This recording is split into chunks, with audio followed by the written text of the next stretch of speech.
జయ రామ శ్రీరామ జయ రామ జయ జయ రామ. ఓం శ్రీ రామ రామాయ నమః.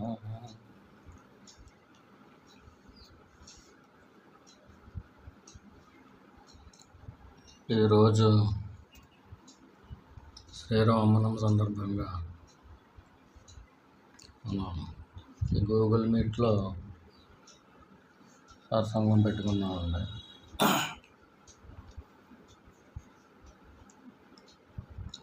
రాముల వారు అనుగ్రహం మనందరికీ ఎల్లప్పుడూ ఉండుగాక.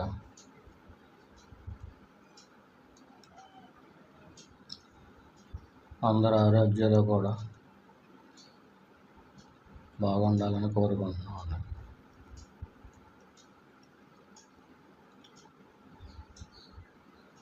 అందరికీ కూడా రాముల వారి గురించి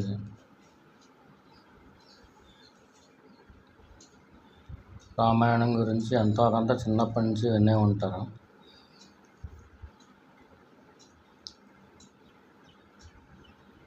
ఆయన ఎలా పుట్టారు,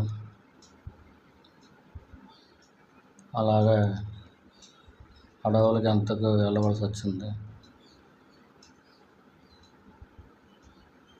రావణాసురుడిని ఎందుకు చంపవలసి వచ్చింది,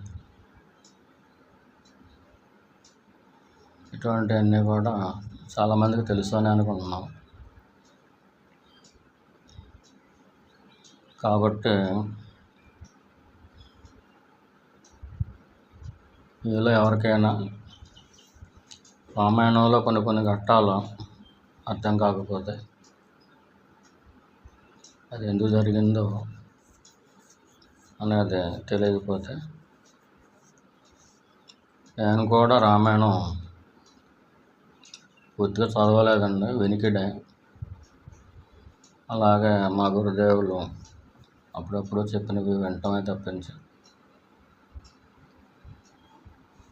అది ఒక పెద్ద దురదృష్టం అని చెప్పాలి. పూర్తిగా చదవాలి అంటే టైం సరిపోవటం లేదనుకోవడం తప్పు. శ్రద్ధ ఉంటే కనుక టైం వచ్చేస్తుంది. ప్రతి ఒక్కళ్ళు కూడా భగవద్గీత, రామాయణం, మహాభారతం, భాగవతం 4 కూడా సనాతన ధర్మంలో ఉన్న మనందరం కూడా చదివి తీరాలి. ఆడవాళ్లే కాదు, మగవాళ్లే కాదు, పిల్లలే కాదు, పెద్దలే కాదు. పెద్దలమైన మనకే చాలా విషయాలు తెలియదు, ఇంక పిల్లలకి మనం ఏ నేర్పుతాం? ఆ విధంగా మనమే మన కుటుంబంలో వాళ్ళకి చెప్పుకోలేకపోతే కనీసం వాళ్ళొక రామాలయంలో కన్నా ఎందుకు వెళ్తారు? ఏదో కోరికల కోసం వెళ్తారంటే. ఏ గుడి అయినా ఒకటే. అక్కడ ఉన్నది ఎవరో, వారి చరిత్ర ఏంటి, వారి వైభవం ఏంటి అనేది తెలుసుకుని వెళ్తే బాగుంటుంది. రామాలయానికి ఎవరైనా ప్రశ్న అడుగుతారండి? లేదండి, ఉదయం గారికి తెలియకుండా ఆన్ అయిపోయిందండి, ఆఫ్ చేసి. ఎవరికైనా డౌట్ ఉంటే అడగచ్చండి. ముఖ్యంగా మనం ఈ కలియుగంలో ప్రథమ పాదంలో మొట్టమొదటిలోనే ఉన్నాం. అయినా కానీ ఎన్నో మార్పులు వచ్చేసినాయి కాలగర్భంలో. ఆయా మార్పులకు అనుగుణంగానే మనకి మన పెద్దలు ఏం చెప్పారు, కనీసం రాముల వారి పూర్తి చరిత్ర రామాయణం, అలాగే మహాభారతం, భగవద్గీత, ఇవి భాగవతం కనీసం అవన్నీ చదవాలి ప్రతి ఒక్కళ్ళు కూడా. ఈ కట్టే వెళ్ళిపోయే లోపు కనీసం చదవాలి. అంటే అలా ఎందుకంటున్నాం అంటే మనకు దేనికైనా తీరిక ఉంటుంది, కానీ ఈ పుస్తకాలు చదవటానికి టైం ఉండదు.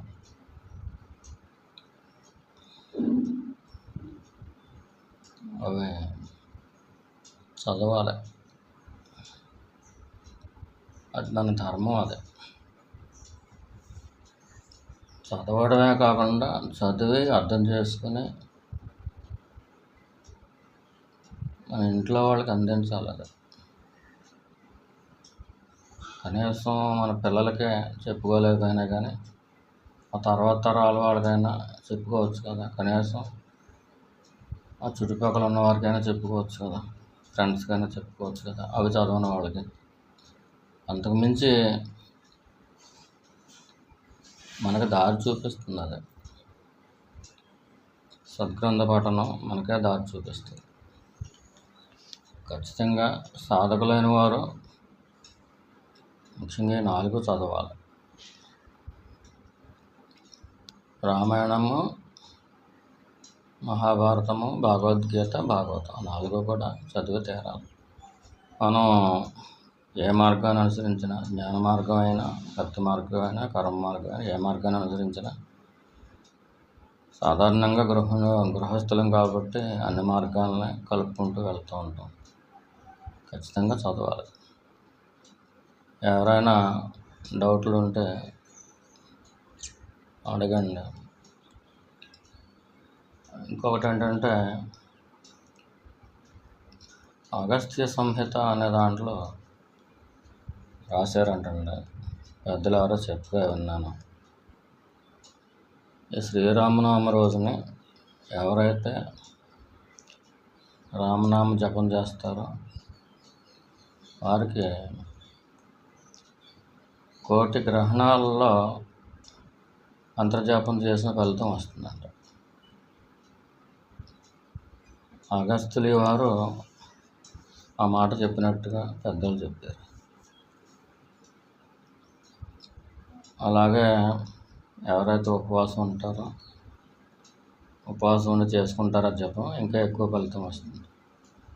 సూర్యగ్రహణాలు కానీ చంద్రగ్రహణాలు కానీ జపం చాలా ఎక్కువ ఫలితం. అటువంటి 1,000,000 చేసిన ఫలితం వస్తుంది అని చెప్పారంట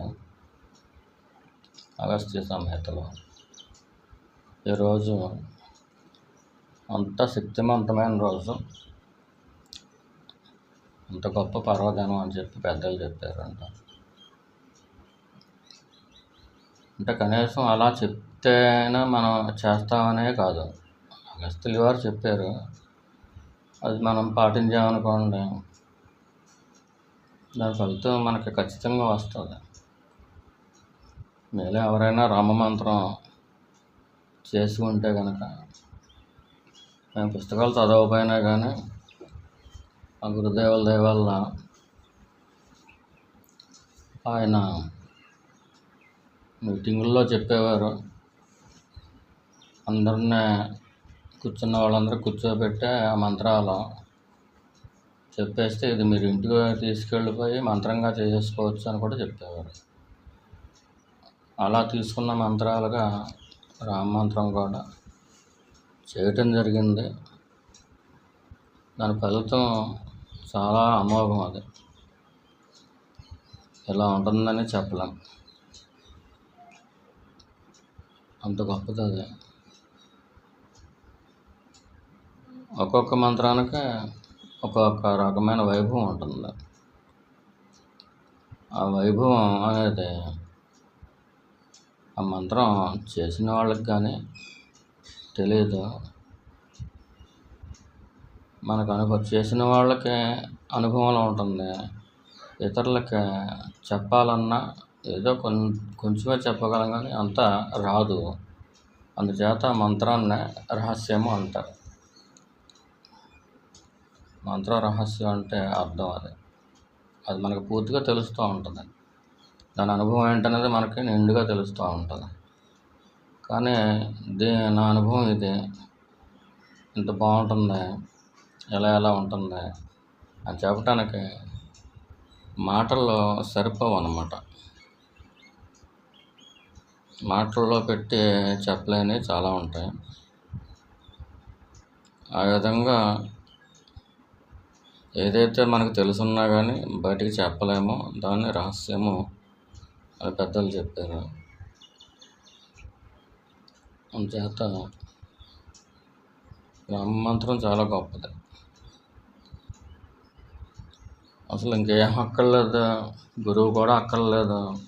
ఒకే ఒక్క రామమంత్రం చేసుకుంటాం. అంటే ఎంతలా చేయాలంటే ఇంకా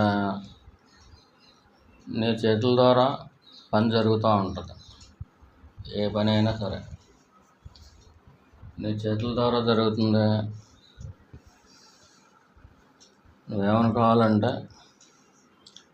ఇది ఈ చేతుల ద్వారా జరుగుతుంది ఏ పని అయినా సరే, కానీ నేను చేయటం లేదు అని అనుకుంటూ ఆ భావనలో ఉంటూ నిరంతరం రామనామం జపం చేస్తూ ఉంటే అసలు అటువంటి వాళ్ళకి ఒక సత్సంగం కానీ, ఒక సద్గోష్ఠి కానీ, ఒక సద్గురువు కానీ అస్సలు ఎవ్వరు అవసరం లేదు. అందుచేత దాన్ని తారక మంత్రము అన్నారు. రామ 2 అక్షరాలు చాలు. రామ రామ రామ రామ రామ రామ రామ రామ రామ రామ రామ రామ రామ రామ అలా అనుకుంటూ ఇంకా నిరంతరం నీ చేతుల ద్వారా ఏదో పని అవుతుంది. అన్నం తింటూ ఉంటాం, మనసులో రామ రామ రామ రామ రామ రామ అనుకుంటూ ఉంటాం. నీళ్ళు తాగుతూ ఉంటాం, మనసులో రామ రామ రామ రామ అనుకుంటాం. అంటే ఇంకా వేరే దిశలోకి వెళ్ళాం. నీకు నిజంగా ఆత్మజ్ఞానం కావాల్సి ఉంటే, మోక్షంలోకి వెళ్ళిపోవాలంటే కనుక, కానీ ఒకటే కండిషన్, ఇది నేను చేస్తున్నాను అనుకోకూడదు. అన్నం తింటున్నప్పుడు నేను తింటున్నాను అనుకోకూడదు. పానకం తాగినప్పుడు ఇది తీయగా ఉంది అని తెలుస్తూ ఉంటుంది, కానీ నేను తాగుతున్నాను అనుకోకూడదు. ఏదైనా పని చేసినప్పుడు ఆ పని నేను చేస్తాను అనుకోకూడదు. అలాగే ఎవరితో మాట్లాడినప్పుడు దానికి కర్తృత్వం నువ్వు పెట్టుకోకూడదు. ఏది అవసరమైతే అది మాట్లాడతాం అంతే. బాడీ బౌండ్ అయిన నువ్వు తీసుకురాకూడదు. నువ్వు దేహాన్ని అనే సంగతే నీకు అనుభవంలో ఉంది, కానీ దాన్ని పక్కన పెట్టాలి. నేను దేహాన్ని కాదు అనుకోక్కర్లేదు. అనుకోక్కర్లేకుండానే ఈ ఒంటి మీద ఈ పని వెళ్తుంది అంతే. ఈ పనిని చేసేవాడు ఆ రాముడే, ఆ ఈశ్వరుడే అని చెప్పి ఆ భావంతో ఉండి కండిషన్ అది. కానీ నువ్వు నిరంతరం రామ రామ రామ రామ రామ రామ రామ రామ ఇంకా ఇదే ఇలా చేసి ఇది ఊరికనే చెప్పట్లేదు, అలా పొందినవారు కూడా ఉన్నారు. ఉదాహరణకి ఈ మధ్యకాలంలోనే నీమ్ కరోలే బాబా అని ఆయన కూడా అలా పొందారు. అలాగే తిరువణ్ణామలలో మొన్నటి వరకు ఉండేవారు ఆయన, విష్ణుకర స్వామి, ఆయన కూడా అలాగే పొందారు. దానికి మనం వాళ్ళకి పుస్తకాల్లోకి వెళ్ళక్కర్లేదు, ఇంకేం పాటించక్కర్లేదు. ఇంకా రామ అంతే. రామ రామ రామ రామ రామ రామ రామ రామ రామ రామ రామ అంతే. అలాగే కూర్చుంటే మరి పనులు ఎవరు చేస్తారనుకుంటే ఆ పనులు నీ ద్వారా అయిపోతూ ఉంటాయి. ఇంకా వాటి గురించి నువ్వు ఆలోచించక్కర్లేదు. ఎప్పుడైతే నువ్వు చేసే పనుల గురించి ఇంకా ఆలోచించక్కర్లేదు, ఎలా అవుతూ ఉంటాయి అని చెప్పడం జరిగిందో దాని అర్థం ఏంటంటే నువ్వు ఇంకా లోకాన్ని అసలు ఏం పట్టించుకోకూడదు. నీ బాధ్యత ఎంతవరకు ఉందో అంతవరకు చేయాలి.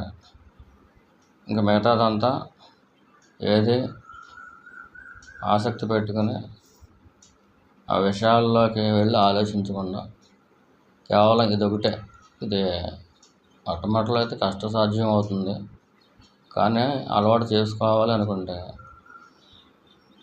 ఇది చాలా చాలా చాలా గొప్పది. ఇంకెవ్వరు అవసరం లేదు. ఇంకా సద్గోష్ఠిలో పాల్గొవాలని, సత్సంగంలో పాల్గొవాలని, సద్గురువు ఉండాలని, లేకపోతే ఆ రోజున ఆ పని చేయాలి, ఈ రోజున ఈ పని చేయాలి, పూజ చేయాలి, ఏం అక్కర్లే. డైరెక్ట్ మార్గం అనమాట వాల్మీకి మార్గం. వాల్మీకి కూడా అలాగే నిరంతరం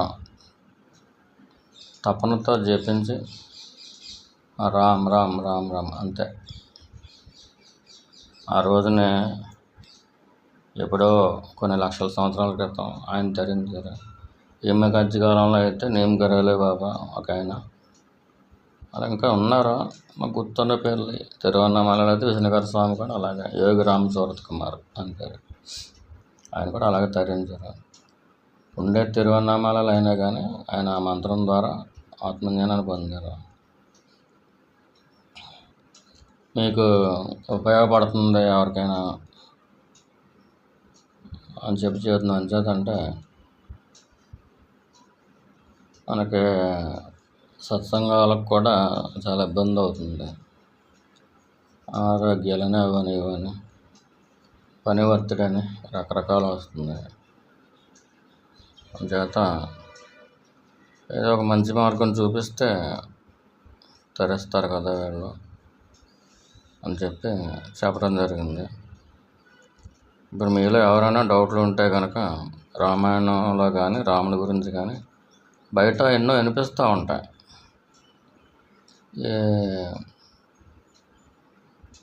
రాముడు ఎలా చేశాడంటే, లేకపోతే అలా చేశాడంటే, ఆయన దేవుడు ఏంటి, ఇలా వినిపించినప్పుడు మనకే సమాధానం తెలియదు అనుకోండి, అవి నిజం అనిపిస్తూ ఉంటుంది. మనకు సమాధానం తెలిస్తే కనుక అవకాశం ఉంటే వాళ్ళకి చెప్పొచ్చు. వినేవాళ్ళు అయితే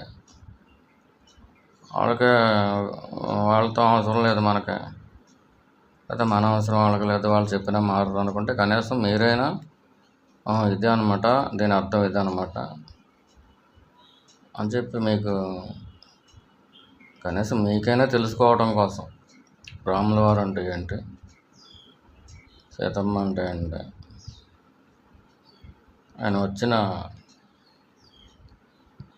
దేనికోసం వచ్చాడు, ఆయన అవతారం అనేది తెలుసుకోవటం కోసం ఎవరైనా అడిగితే కనుక ఎంతోమంది ఉన్నారు. ఎందుచేతనంటే ఈ మధ్యకాలంలో అయితే అంటే ఇంకా ముందు ముందు ఇంకా ఎక్కువ అవుతాయి అనుకోండి, రాబోయే కాలం ఇంకా పెరుగుద్ది. కలిపి పెరుగుతూ ఉంటుంది. కలిపి పెరుగుతూ ఉంటే మనకు తెలియకుండానే మనం కూడా ఆ దుమ్ములోకి ధూళిలోకి వెళ్ళిపోతూ ఉంటాం. మన మనసు మీద కూడా దుమ్ము పడుతుంది, ధూళి పడుతుంది, మట్టి మశానం అన్నీ అంటుకుంటాయి. అంటే కల్మషాలు అన్నీ అంటుకుంటూ ఉంటాయి. అంటుకోగా మనకు పర్టికులర్గా ఒక జపం అంటే ఏంటి, మనసుకి స్నానం. మన మనసుకి స్నానం చేయించకపోతే అది శుద్ధి అవదా, మనం కూడా విడిచిపెట్టేసే పద్ధతుల్లోకి వెళ్ళిపోతూ ఉంటాం. సాధన విడిచిపెట్టేస్తే పద్ధతుల్లోకి వెళ్ళిపోతూ ఉంటాం. ఇంకెంతగా విడిచిపెట్టేస్తామంటే ఇంకా మనల్ని ఎవరో రక్షించలేనందుకు విడిచిపెట్టేస్తాం. అంత కాలుష్యం అనేది లోకంలో ఇప్పటికే ఉంది, ముందు ముందు ఇంకా పెరుగుతుంది, తగ్గేది కాదు అది. కానీ మనం తరించాలంటే దానికి ఏంటంటే ఇది పద్ధతి. చాలా గొప్పదైనటువంటి శ్రీరామనవమి రోజున చెప్పబడుతుంది. రామ 2 అక్షరాలు చాలు, కానీ నిరంతరం ఉండాలి. అది మీకు విపరీతమైన శాంతి వస్తుంది, హనుమంతుల వారికి వచ్చినట్టు విపరీతమైన శక్తి వస్తుంది. ఎల్లప్పుడూ జయమే ఉంటుంది కానీ అపజయం అనేది ఉండదు. కానీ మీకు ఆ జయం మీద కానీ అపజయం మీద కానీ అంటే తాత్కాలికంగా అలా కనిపించినా కానీ, ఒకవేళ అనారోగ్యాలు కనిపించినా కానీ వాటి మీద దృష్టి ఉండకూడదు. ఇంకా రాముల వారి మీద అంత విశ్వాసం ఉండాలన్నమాట.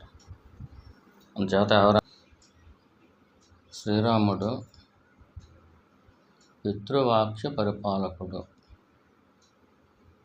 తర్వాత అంటే సత్యవాక్ పరిపాలకుడు.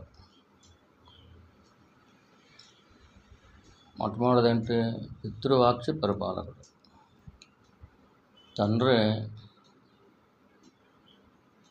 వెళ్ళి గంగలో దూకంటే దూకేస్తాడు అంతే. ఈ తండ్రి చెప్పింది కరెక్టా కాదా అని చూడడం. తల్లి పట్ల ఒక పూజ్యభావం, తండ్రి పట్ల ఒక అంకిత భావం, ఈ పదాలు కూడా చాలవు. పితృవాక్య పరిపాలకుడు. ముందుగా భౌతికంగా చూద్దాం. సాధారణంగా మన కుటుంబాల్లో ఇంతకుముందు కలి అంత ప్రవేశించిన కాలంలో మనుషుల మనస్తత్వాలు ఒక రకంగా ఉంటాయి. ఆ రోజుకి ఆ రోజు కలి పెరుగుతూ ఉంటుంది కాబట్టి, ఇప్పుడు ఉదాహరణకి ఆ ఇరాన్ మీద ఎన్నో బాంబులు వేశారు. అక్కడ వాతావరణం అంతా పొల్యూట్ అయిపోయింది. ఇప్పుడు అక్కడ వర్షాలు పడితే యాసిడ్ రైన్స్ పడతాయి. గాలిలో ఎంతో విషపూరితమైనటువంటి ఆ వాయువులన్నీ చేరిపోయినాయి. కానీ ప్రజలకి ఆ గాలి పీల్చుకోక తప్పదు. ఆ గాలి పీల్చుకోవడం వల్ల ఏమవుతుంది? అనారోగ్యాలు వస్తాయి. అందరికీ కామన్గా వస్తాయి. అందరూ కూడా హాస్పిటల్ పాలవుతూ ఉంటారు. అందరూ కూడా బిళ్ళలు వేసుకుంటూ ఉంటారు. అంటే వాతావరణంలో కాలుష్యం జరిగినప్పుడు, ఆ బాంబింగ్ జరిగి ఆ కాలుష్యం జరిగినప్పుడు అదే వాయువుని పీల్చుకోవాలి కాబట్టి అందరికీ ఆ అనారోగ్యాల బారిన పడటం, ఆ బిళ్ళలు వేసుకోవటం, కొన్ని ఆర్గాన్స్ చెడిపోవటం లోపల శరీరంలో, అది కామన్గా దేశం అంతా ఎలాగైతే జరుగుతుందో అలాగే రైన్స్ వస్తే యాసిడ్ రైన్స్ పడతాయి. ఆ మేఘాల్లో ఉన్న ఆ నీళ్ళల్లోకి, అణువుల్లోకి ఈ వాయు కాలుష్యం చేరి మొత్తం యాసిడ్లు కానీ తయారవుతాయి. ఆ యాసిడ్ రైన్ నెత్తి మీద పడితే ఏమవుతుంది? ఆ జుట్టు ఊడిపోవచ్చు, లేదా చర్మ రోగాలు రావచ్చు, రకరకాల ఇబ్బందులు వస్తాయి. ఉదాహరణ ఎందుకు చెప్పబడిందంటే, అక్కడ బాంబింగ్ జరగడం వల్ల వాతావరణ కాలుష్యం జరిగింది. ఆ వాతావరణ కాలుష్యంలో ఏదైతే వాయువులు ఉన్నాయో ఆ వాయువులను తప్పనిసరిగా అందరూ పీల్చుకోవడం జరిగింది.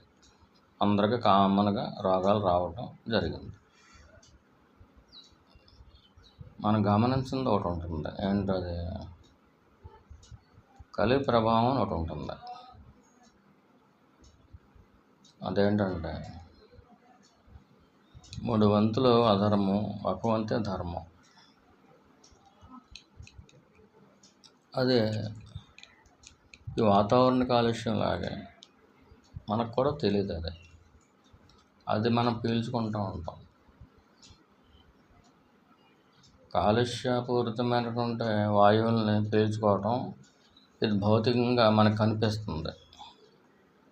మన ఊపిరితిత్తులకి ద్వారా గాలి పీల్చుకోవటం, దానివల్ల జబ్బులు రావటం ఇది మనకు తెలుస్తుంది. కానీ సమాజంలో వచ్చే కాలుష్యం భావ కాలుష్యం అవ్వచ్చు, నీతి కాలుష్యం అవ్వచ్చు. ఒకటి నీటి కాలుష్యం, అది ప్యూర్గా భౌతికం. అది ఇంకోటి అంటే నీతి కాలుష్యం, ఇది ప్యూర్గా భౌతికం కాదు. అది మానసికం. అంటే పితృవాక్య పరిపాలన అంటే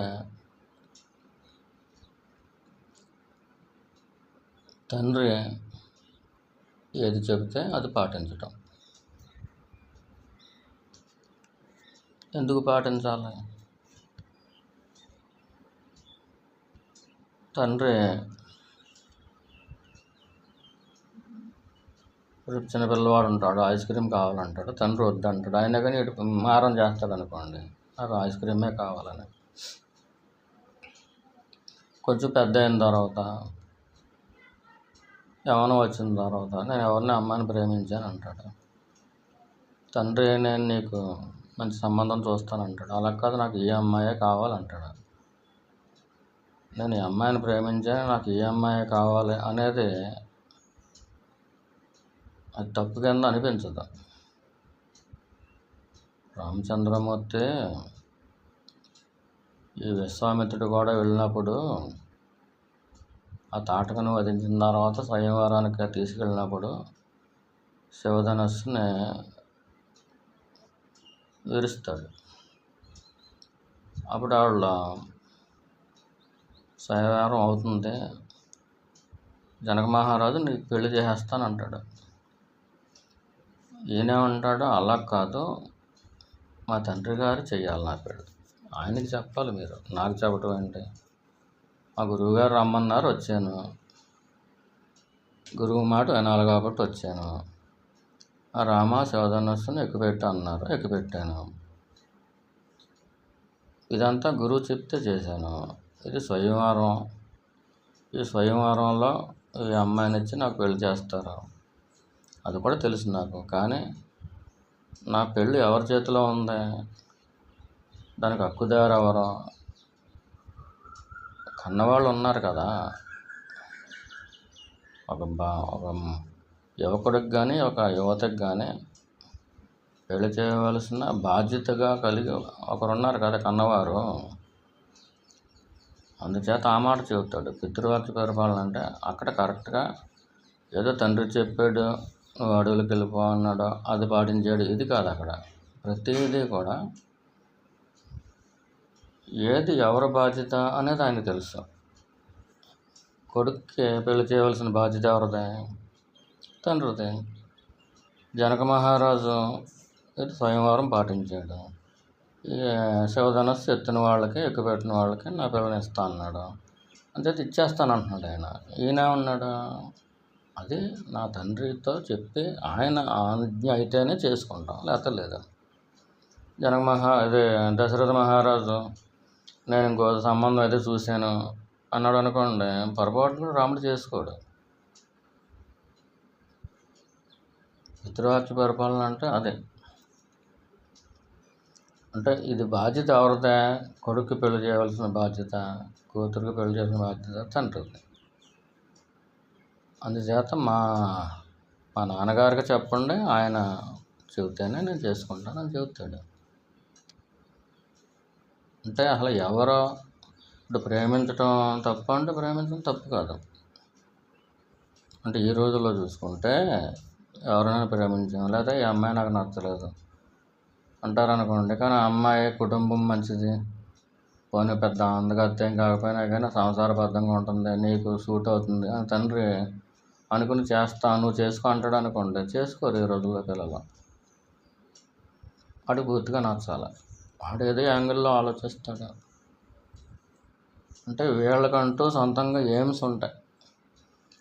రాముడికున్న ఎయిమ్ ఏంటంటే ముందు పితృవాక్యమే ఎయిమ్.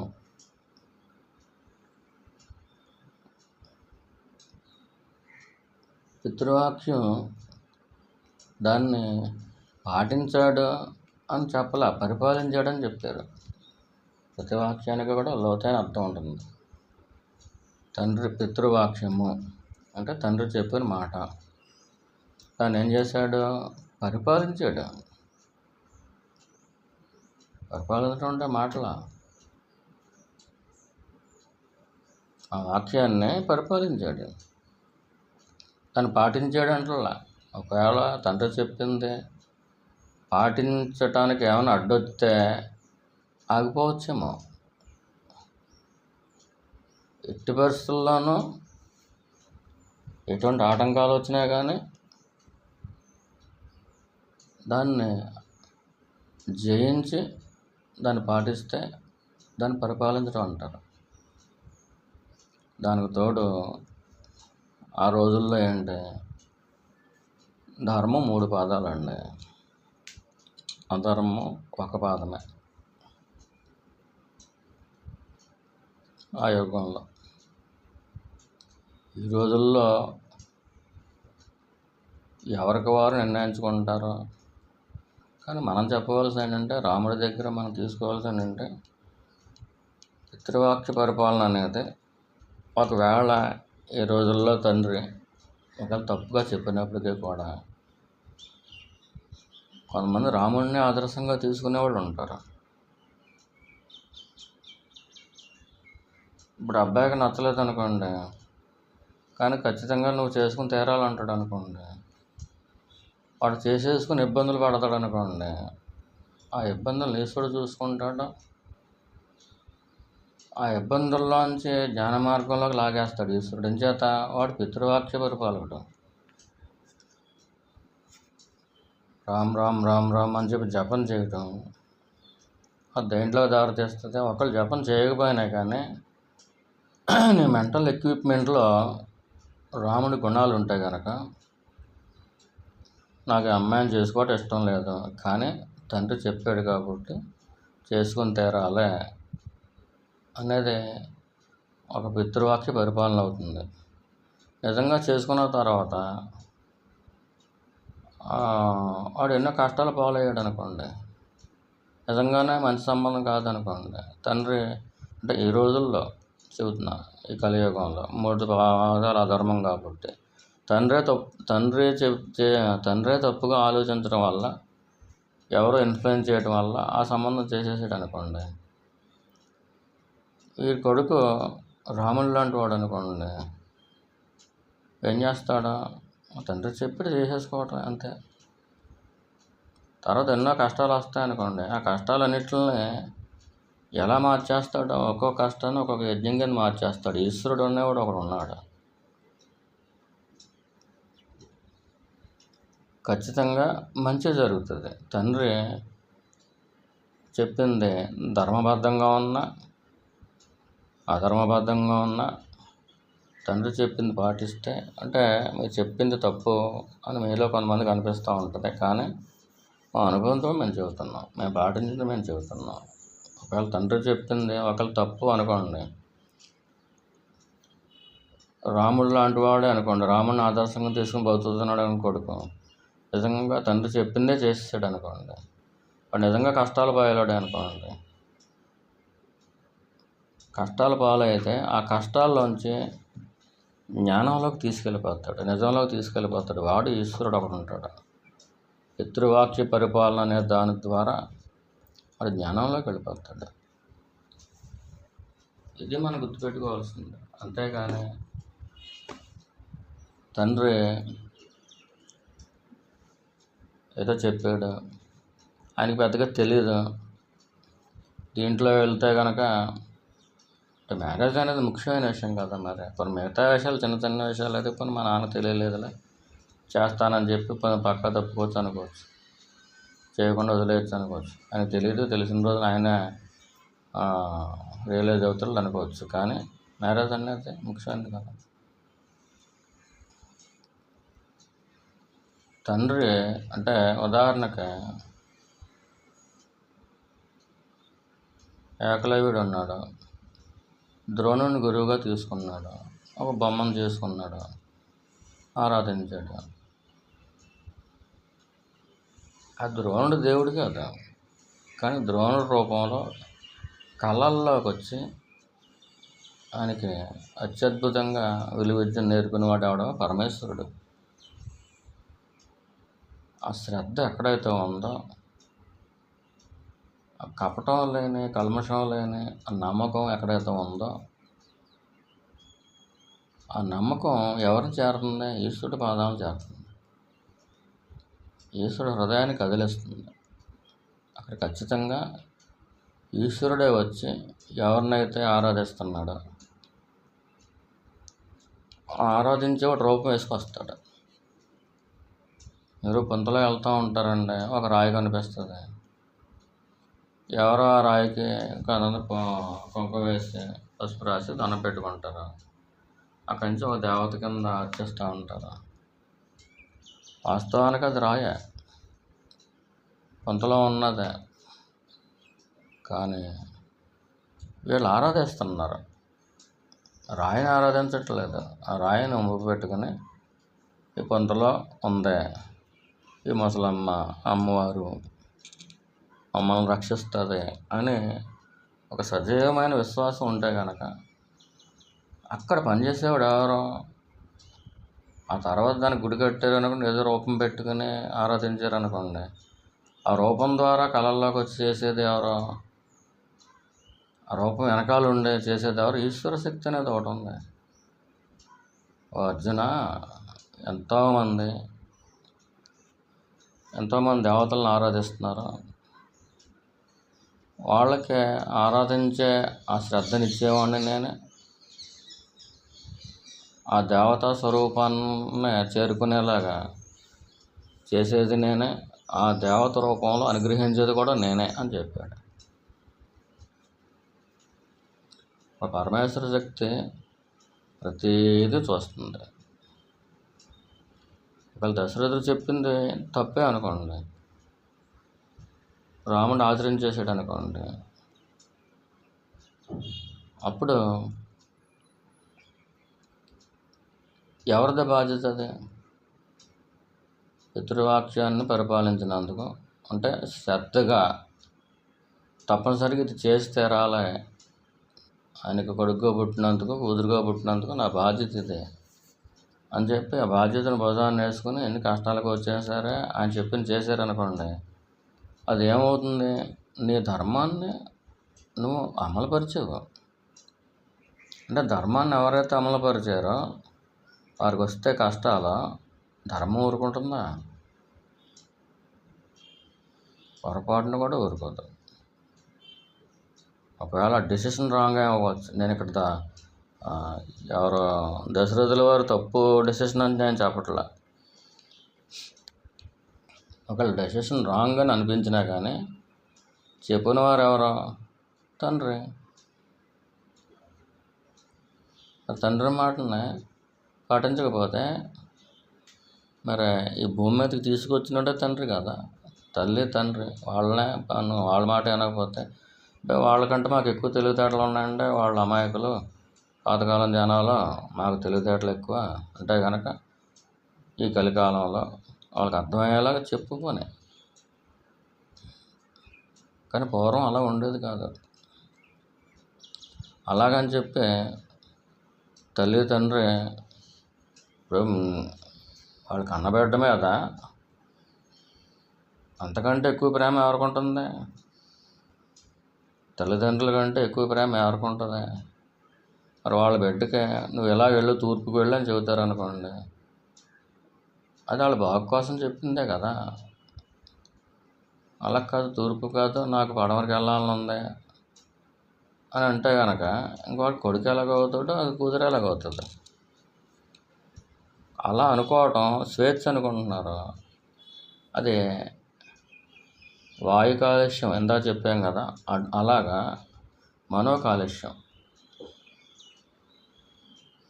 ఈ మనోకాలుష్యం అనేది అంతటా ఉంటుంది కాబట్టి అది తప్పు అనిపించదు.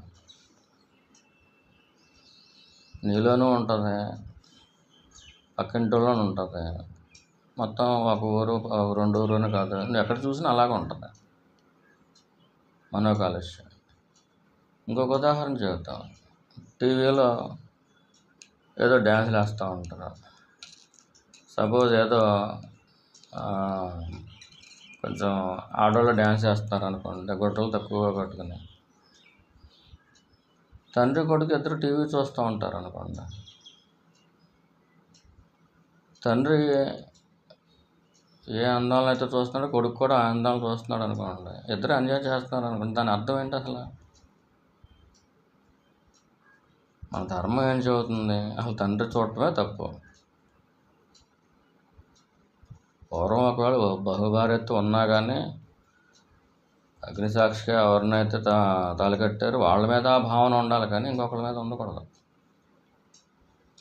తండ్రి దాని అందాలా చూస్తున్నాడు, కొడుకు దాని అందాలా చూస్తున్నాడు. దాని అర్థం ఏంటి అసలు?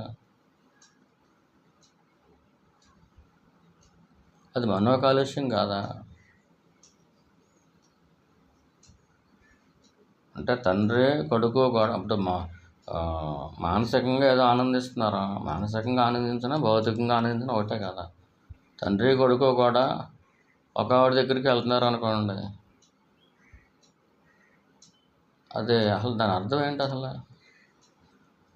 ఇది చాలా కామన్ అయిపోయింది.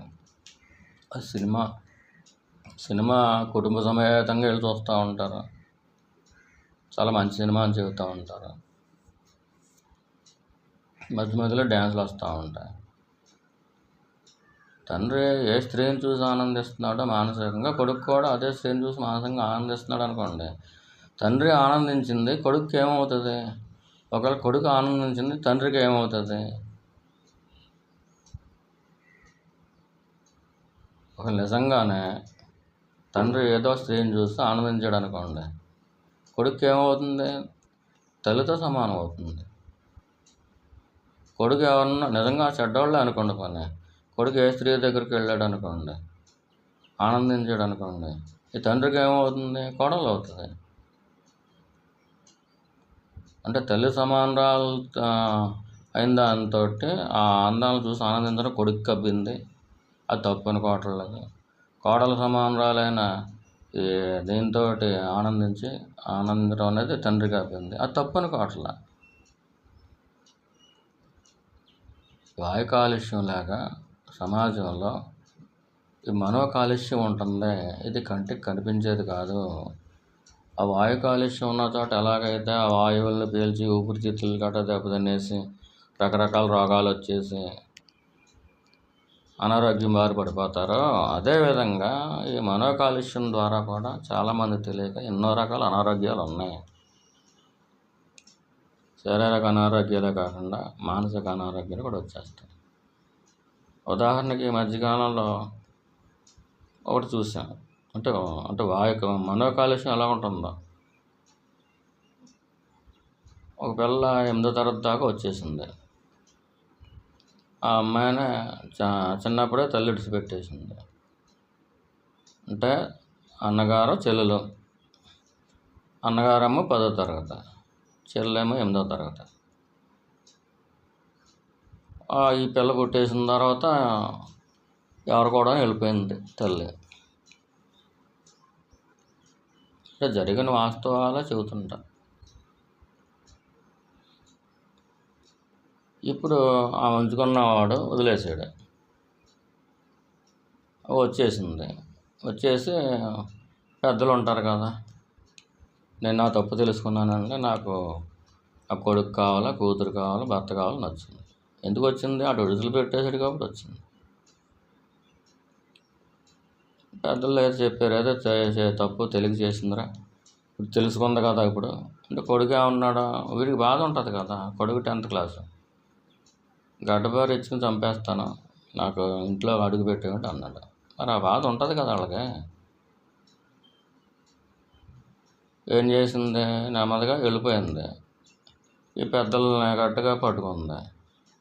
ఈ పిల్ల ఉంది కదా, ఈ పిల్లని నెమ్మదిగా మచ్చిక చేసుకుని నువ్వు ఇలా చెప్పు అంటే మనందరూ కలిసి ఉందాం అలాగంటే అది బాల్తో పడింది. నా తల్లి వచ్చేస్తుంది కదా. ఇప్పుడు ఈ పిల్ల అన్నం వండుతుంది, మరి ఈ అన్నం వండే బాధ తప్పుద్ది, రోజు స్కూల్కి వెళ్ళిపోవచ్చు ఇలా అనుకుంది. వీళ్ళు చెబితే వింటలేదని చెప్పి ఏం చేశారు? ఆ పిల్ల చేత కేసు ఎట్టించారు. ఎటువంటి కేసు? తండ్రి లైంగికంగా ఇబ్బంది పెడుతున్నాడు నన్ను అని పెట్టించారు.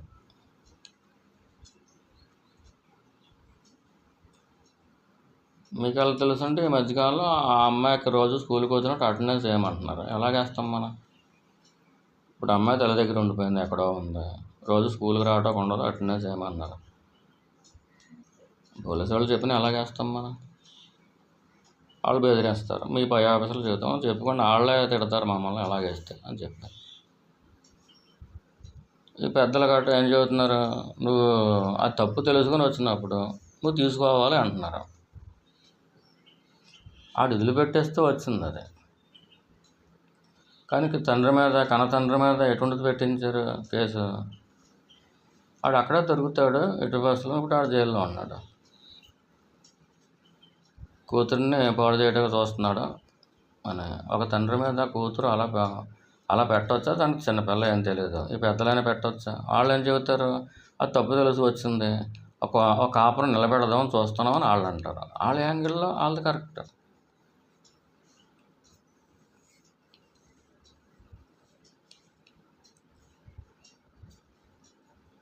ఇప్పుడు లక్ష్మణస్వామి దండకారణ్యంలో ఏం జరిగిందంటే, అంటే వాయు కాలుష్యం, మనో కాలుష్యం అంటే ఎలా ఉంటుందో చెబుతున్నాం. మనకు కూడా సరైన డెసిషన్స్ రావు. మనం ఏమైనా రామనామం చేసేసామా ఏమన్నా అంత పవిత్రులు అయిపోవటానికి? వాళ్ళు చెప్పేది కరెక్ట్ అనిపిస్తుంది. ఒక కాపురం నిలబెడదాం అనుకుంటున్నారు వాళ్ళు, నిలబెడతాం కరెక్టే కదా అని అనిపిస్తుంది. వాళ్ళు ఇద్దరు పిల్లలు పుట్టిన తర్వాత వెళ్ళిపోవటం తప్పు. దానికి శిక్ష ఏంటి? ఇది ఎక్కడా ఉండదు. మనం ఇంకా పితృవాక్య పరిపాలనలోనూ వీటిల్లో ఆలోచిస్తున్నాం. సమాజం ఎన్ని కోణాల్లో ఎంత స్థాయికి వెళ్ళిపోయిందంటే కొన్ని ఉదాహరణలు తెలుస్తూ ఉంటాయి మనకి. మా గురుదేవులు ఏం చెప్పారంటే, సీతమ్మ అమాయకురాలు, అసలు తెలివైందైతే కనుక ఆ రోజుల్లో కూడా కోర్టులు ఉన్నాయంటండి. రాముడు ఎంత చెబితే అంత, దశరథుడు ఎంత చెబితే అంత, అలాగే ఉండదు. సుప్రీంకోర్టులు ఆ రోజుల్లో కూడా ఉన్నాయండి. సీతమ్మ చేత కేసు వేసినంట. మా చిన్న అత్తగారుకి లొంగిపోయాడు, అంచేత ఆస్తి అంతా, రాజ్యం అంతా మా మధ్యగారికి రాసేసాడు అని కేసు వేస్తే కనుక కంపల్సరీ గెలుస్తుంది. యాక్చువల్గా వారసత్వం ప్రకారం రాముడికి రావాలి, అది రూలు ఆ రోజుల్లో. ఇంటికి పెద్ద కొడుకుకి రావాలి అంచేత. కానీ మా మామగారు ఏం చేసాడు, మా చిన్న అత్తగారు లాంగ్ తీసేసుకుంది. లాంగ్ తీసేసుకుని రాజ్యం అడిగి ఇచ్చేస్తుంది. అంచేత మీరు న్యాయం చెప్పడానికి సుప్రీంకోర్టుకి వెళ్ళినంట. ఆ రోజుల్లో కూడా ఉన్నాయి కోర్టులు. అలా చేసిందా సీతమ్మ? సీతమ్మ తెలివైంది అయితే కనుక అలా చేసినంట. అంటే ఈ రోజుల్లోనూ తెలివితేటలు అయ్యా. ఒక కాపురం నిలబెట్టాలని చెప్పి తండ్రి మీద ఇటువంటి కేసు పెట్టించారు.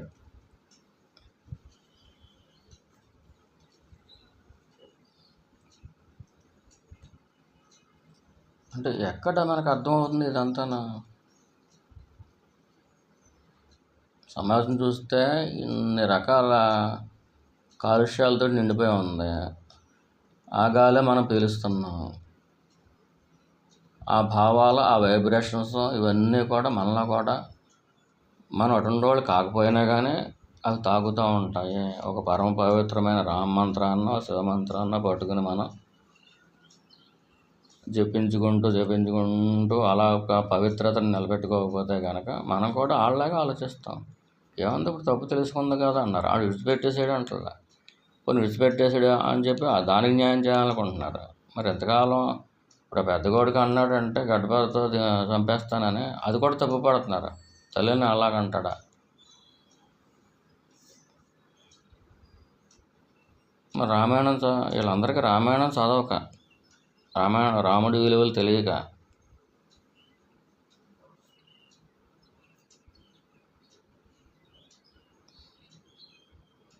మాకు కావాల్సిన ఆస్తి మాకు ఇప్పించేయండి, మా రాజ్యం మాకు ఇప్పించేయండి అని సీతమ్మ కోర్టుకు వెళ్ళిపోను.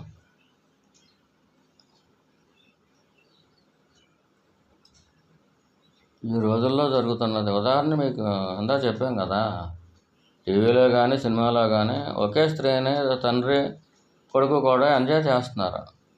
అసలు సాటి స్త్రీని తల్లిగా చూడాలి. అది మన ధర్మం చెప్పేది.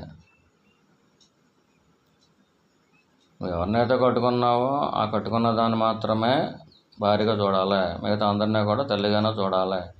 తల్లిగా, చెల్లిగా, అక్కగా అలా చూడాలి. అసలు ఆ భావన ఎందుకు వస్తుంది అసలు నీకు? నీకు ప్రత్యేకించి అగ్నిదేవుడిని సాక్షి పెట్టి ఒక అమ్మాయి మీద, ఒక అబ్బాయి మీద ఈ భావన పెట్టుకోవడానికి ఇచ్చినప్పుడు, అది మన ధర్మం అయినప్పుడు, అది నీకు అసలు బయటికి ఎందుకు వస్తుంది? ఆ మోహన్ చూపు ఎందుకు వస్తుంది నీకు? అది తప్పు కదా.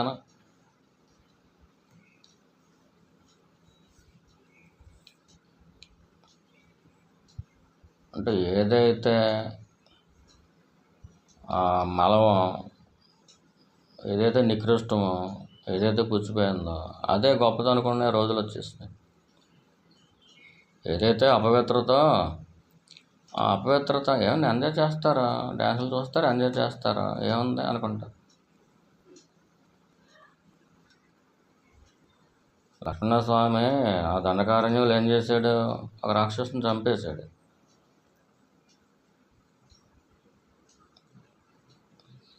ఎందుకు చంపాడు? ఆ మునీశ్వరుల కొడుకులు వీళ్ళందరూ కూడా అక్కడ ధ్యానాలు చేస్తున్నారు. ఆశ్రమాలు ఉంటాయి కదా, ధ్యానాలు చేస్తారు. వాళ్ళు కూర్చొని ధ్యానాలు చేస్తూ ఉంటే వాళ్ళు గుండు గట్ట గీయించుకుంటారు కదా.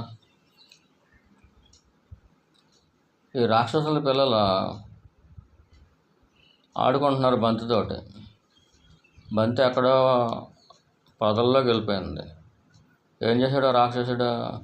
ఆ కూర్చున్నవాడు తలకే బంతి కింద కనిపించింది.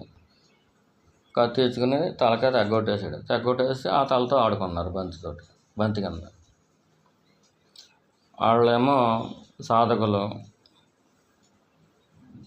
చంపరాళ్ళు ఎవరినైనా బోరమంటూ ఏడిచారు. కరెక్ట్గా లక్ష్మణస్వామి వెళ్ళాడు అక్కడికి. ఇలా జరిగిందంటే మరి రక్షించేవాడే రాజు కదా. నా ఇంట్లో వాళ్ళే నేను రక్షించుకుంటానన్నవాడు రాజు కాదు. సమాజంలో తన కళ్ళు ఎదురకుండా అన్యాయం జరిగితే వాళ్ళని రక్షించేవాడు రాజు. నేను అయోధ్యలో ఉంటేనే రక్షిస్తాను, అరణ్యవాసానికి వెళ్తే రక్షించను అని అండ.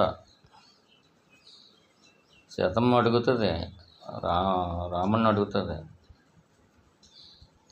ఎందుకంటే మీరు ఈ కోదండం పట్టుకుని అడుగుతూ ఉంటారు మీ అన్నదమ్ములు ఇద్దరును, ఇక్కడే ఉంది యుద్ధం చేయడానికి, ఏమీ లేదు కదా అని చెప్పంటే అంటారు, మేము ఎవరు అనుకుంటున్నాం? మా డ్యూటీ ఏంటి? అయోధ్యలో ఉంటేనే మేము మా డ్యూటీ చేస్తామా? రాముడు కానీ లక్ష్మణుడు కానీ ఏ క్షత్రియుడైనా వాడికి పదవి ఉన్నా లేకపోయినా వాడికి క్షత్రియుడే. వాడి ధర్మం ఏంటి? రక్షించాలి.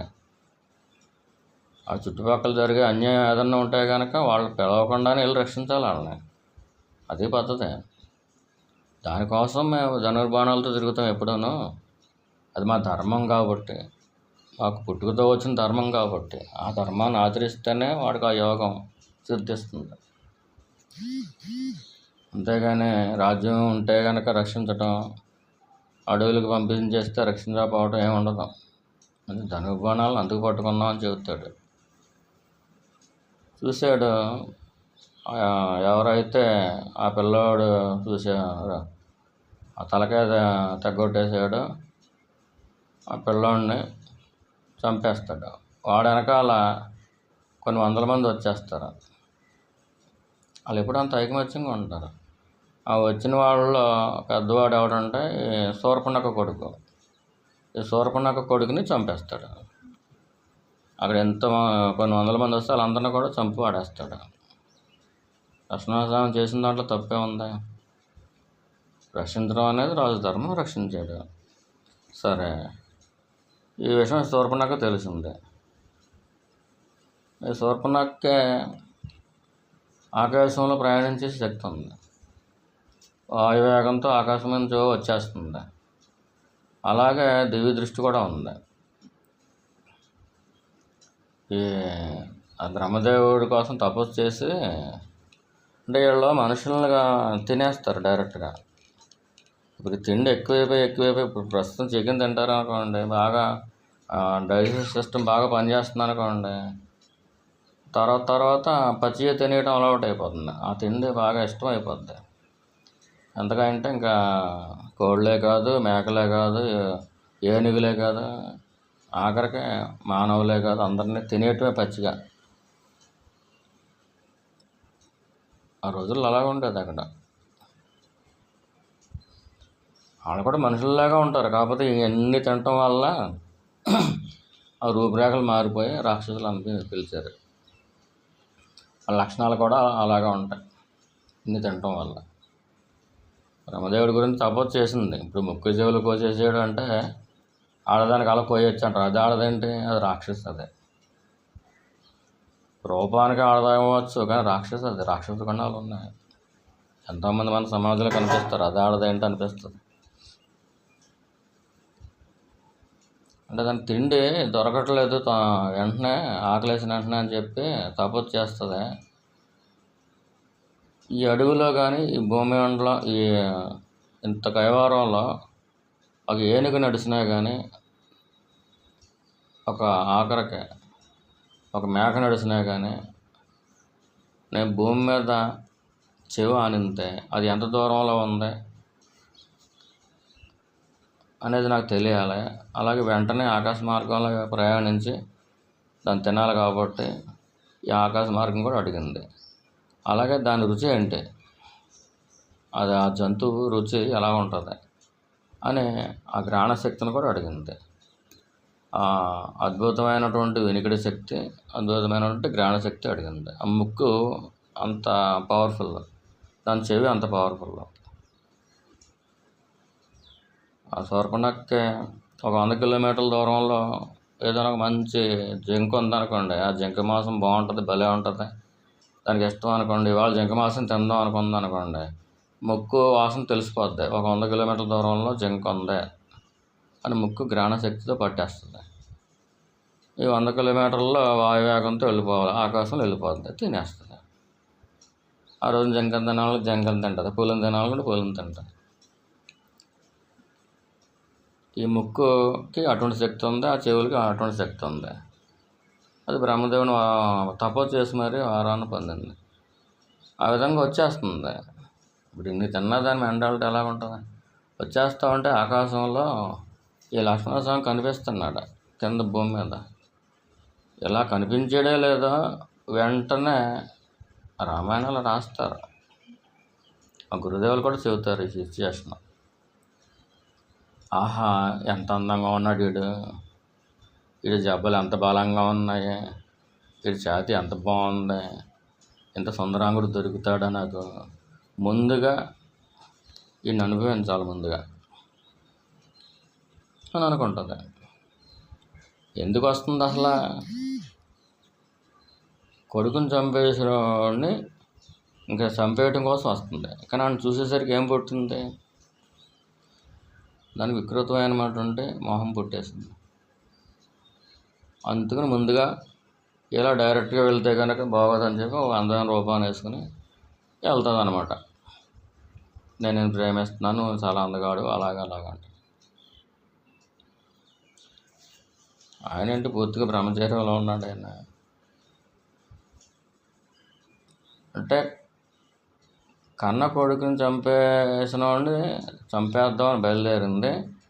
ఆడిని మోహించి ఆడితో సంసారం చేద్దాం అనుకుంది. అదే ఆడితో ఉందాం అనుకుంది. ఇప్పుడు లివింగ్ అంటున్నారు కదా, అదే.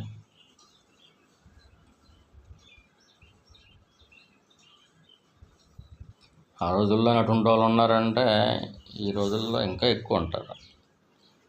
వాళ్ళు పుస్తకాల్లో రాశారు కాబట్టి మనకు తెలుస్తున్నాయి. ఇప్పుడు కొంచెం తెలియవు అంతే. ఆ తపోశక్తి గట్ట ఉంటే ఖచ్చితంగా అలా బోళ్ళు మంది తయారైపోతారు. ఎంతమంది అలా తయారైపోతారు? ఆడవాళ్ళే కదా, మగవాళ్ళే కదా. ఎంచేతంటే వీళ్ళకి పవిత్రత అంటే ఏంటో తెలియదు అసలు, దాని గొప్పతనం ఏంటో తెలియదు.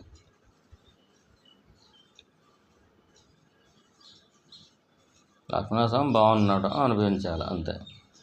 చంపేయడం తర్వాత అసలు ముందు అంటే మరి కొడుకు ఏమైపోయాడు? మరి ఇప్పుడు నిజంగా కొడుకు తప్పైనా కానీ కొడుకుని చంపితే కనుక బాధ వస్తుంది.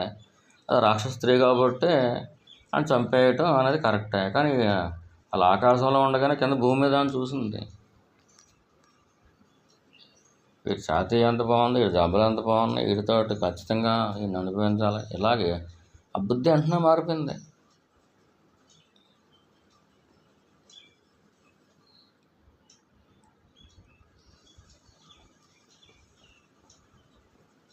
మన జీవితంలో కూడా రాములు లాంటి వాళ్ళు ఉంటారు, లక్ష్మణస్వామి లాంటి వాళ్ళు ఉంటారు, అలాగే మనకు సాయం చేసే వానర సైన్యం కూడా ఉంటుంది. సుగ్రీవుడు లాంటి మన మిత్రులు ఉండొచ్చు. మనం తెలుసుకుంటే కనుక వీళ్ళు ఇటువంటి వాళ్ళు అని అనాలిసిస్ చేసుకోవచ్చు.